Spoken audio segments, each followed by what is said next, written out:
Everyone, masi video ase protein gi makhara semja video ni adudi protein char ga chang da damage oiba adu side effect laibra natraga or kidney amasung liver da effect tawra protein char ga aduga protein se makhan kyam jambe adudi supplement tara natraga topa nutrition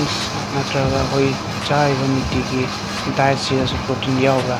adudi makhara semja video ni aduga video se holding ada mayam de request amatang aduri aigi channel ku mayam subscribe to view share to view to like to view mayam gi like amasung share na aibu motivate early atopa video sembada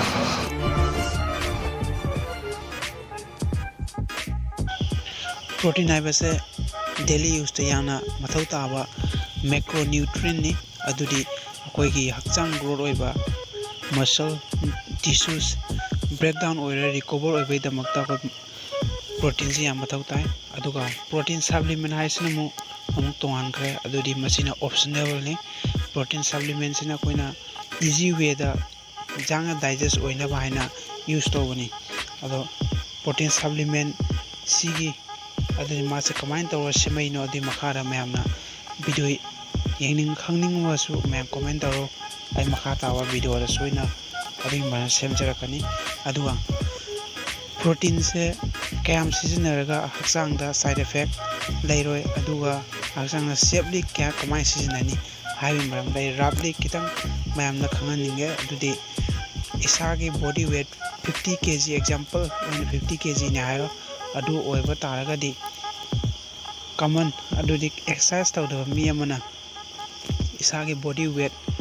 50 kg oiba taraga di 50 gram nomara consume tawbada haksang na sokpa lairoi adu exercise natraga gym sanaba mi gi oiga di 50 kg isagi weight oiraga 70 to 80 gram protein sizinaba mathau tai adudi akoina workout tawgibada tissue breakdown oigiba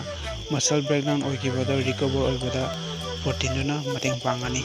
aduga supplement sizinabada kidney amasung haksang da sokpa lakai waidana hena any position of taraga di pot puna maki side effect lai dugi limit season of taraga di kaim asokpa laite aduga mayam da haijani matang tesa pot sada test of you no hana research to view blindly mingora thajabino nangasi video se many protein ida maktani matang ase lotion jarage mayam lai video se like to view share to view aduga aigi channel subscribe to view mayam support to view thank you